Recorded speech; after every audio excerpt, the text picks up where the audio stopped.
Terima kasih Anda masih bersama kami di Berita Padang. Bagi Anda yang baru saja bergabung, kami hadirkan kembali 3 berita utama pada pagi hari ini.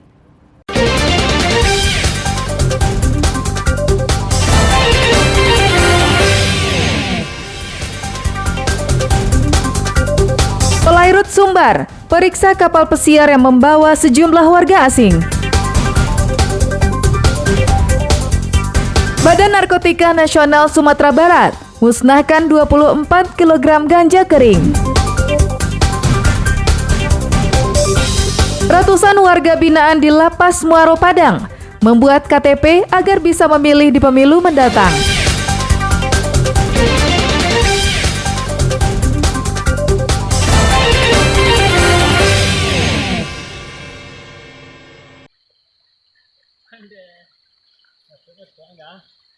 Inilah rekaman video amatir warga saat 2 ekor gajah melintasi hutan lindung di Nagari Durian Gadang, Kabupaten Sijunjung. Video ini diambil oleh warga lokal di kawasan yang masuk dalam area Geopark Siloke pada Rabu pagi. Umur kedua gajah ini diperkirakan masih remaja, 5-8 tahun. Analisa Balai Konservasi Sumber Daya Alam Sumbar, 2 ekor gajah tersebut kemungkinan besar berasal dari Bungo Jambi yang merupakan koridor Taman Nasional Kerinci Seblat dan melewati hutan lindung Sijunjung hingga mengarah ke Provinsi Riau. Kemunculan 2 ekor gajah ini merupakan sejarah baru bagi Sumbar karena terakhir kali tercatat muncul 43 tahun lalu di Solok Selatan. 2 ekor gajah ini diduga tersesat dan keluar dari kelompoknya yang biasanya berjumlah 3 hingga 30 ekor. Itu adalah gajah Sumatera yang melintasi Sijunjung. Teridentifikasi 2 ekor gajah, jenisnya jantan. Untuk umurnya sendiri Pak, bisa dibilang? Ya ini mungkin antara 5-8 tahun ya umurnya, karena gadingnya masih pendek. Ya betul sekali, jadi data terakhir yang kita terima dari IUCN itu ada tahun 1980 di Solok Selatan. Dan ini merupakan bagian dari landscape dari Jambi, Kerinci, kemudian ke Riau. Saat ini BKSDA Sumbar telah berkoordinasi dengan pengelola Geopark Siloke, Dinas Kehutanan Sumbar, dan KPH Sijunjung, serta Muspika setempat untuk mengantisipasi perburuan satwa dilindungi ini. Sesuai Undang-Undang Nomor 5 Tahun 1990 tentang Konservasi Sumber Daya Alam, para pelaku perburuan bisa dihukum 5 tahun penjara dan denda 100 juta rupiah. Alfi melaporkan dari Padang.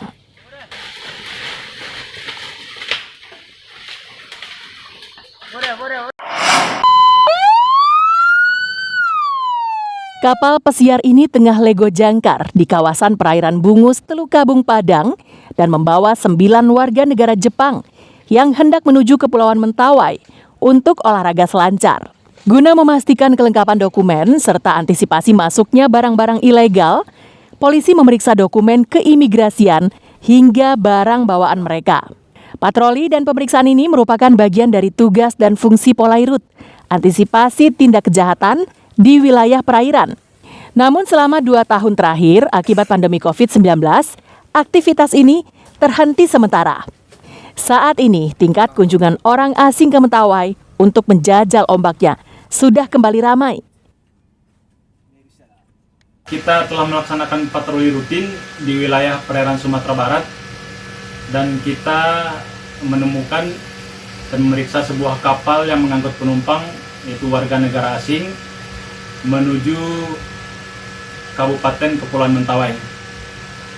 Jadi pemeriksaan ini kita lakukan sebagai upaya kita yaitu di Polairut Polda Sumbar untuk mencegah masuknya narkoba melalui jalur laut. Untuk menunjang patroli dan pemeriksaan, personel Polairut menggunakan kapal Mande 3 dengan kecepatan 30 knot. Robiham melaporkan dari Padang.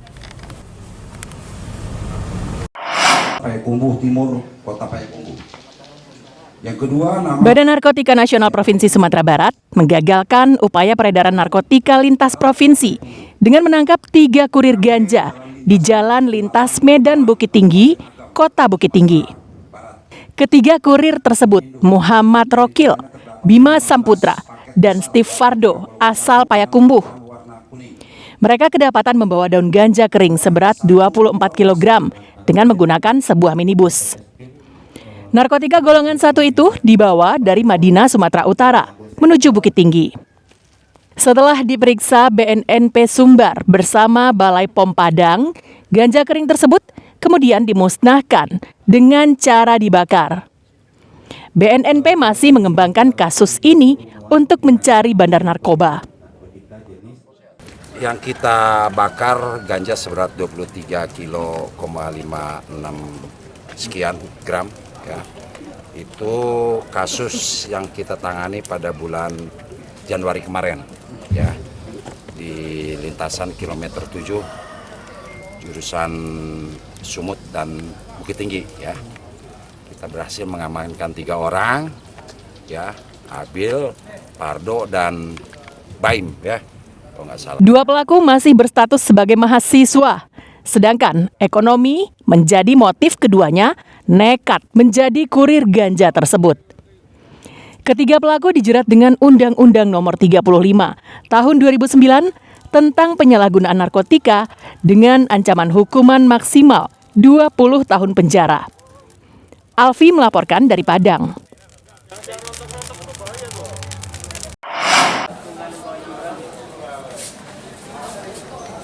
Satu persatu warga binaan di Lembaga Pemasyarakatan Kelas 2A Muara Padang, Kamis pagi diminta masuk ke ruangan pendataan. Di ruangan ini sudah ada sejumlah petugas dari Dinas Kependudukan dan Catatan Sipil Kota Padang yang melakukan pendataan atau pemutakhiran data.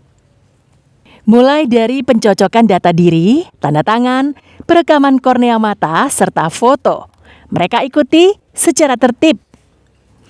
Ini bertujuan untuk pembuatan nomor induk kependudukan dan kartu tanda penduduk, agar para narapidana ini nantinya bisa menggunakan hak pilih. Berdasarkan data di Lapas Kelas 2A Padang, terdapat lebih dari 900 warga binaan yang tengah menjalani hukuman. Dari jumlah tersebut, hampir 750 orang telah memiliki nomor induk kependudukan. Hanya 193 warga binaan yang belum memilikinya. 3 di antaranya berasal dari Provinsi Riau.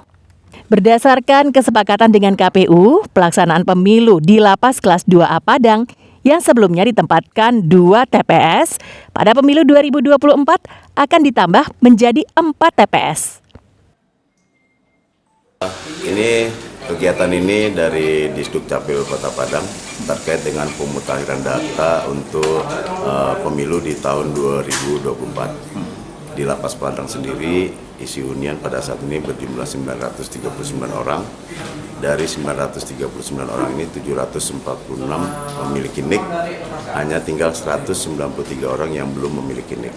Kelas 2A Padang ini untuk mendata warga binaan beliau ini dalam rangka pemilu yang akan datang. Nah, itu programnya sekarang. Jadi warga yang belum ada NIK, kita identifikasi NIK, yang belum ada KTP, kita rekam KTP. Disduk Capil sengaja jemput bola ke lapas untuk pemutakhiran data NIK agar hak pilih warga binaan bisa disalurkan pada pemilu mendatang.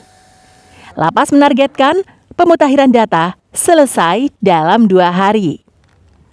Robiha melaporkan dari Padang. A'udzu billahi minasyaitonir rajim. Bismillahirrahmanirrahim. Inilah puncak dari semua tahapan kompetisi membaca Al-Quran. Babak Grand Final Qorik Cilik Indonesia. Assalamualaikum warahmatullahi wabarakatuh. Qorik Cilik Indonesia hadir lagi nih di Ajwa TV. Ya betul.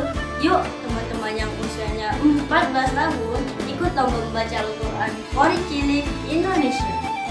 Kirimkan video mengaji teman-teman ya ke email qorikcilik-indonesia2023@gmail.com. Kita tunggu video mengaji teman-teman sampai tanggal 28 Februari 2023 ya. Wassalamualaikum warahmatullahi wabarakatuh.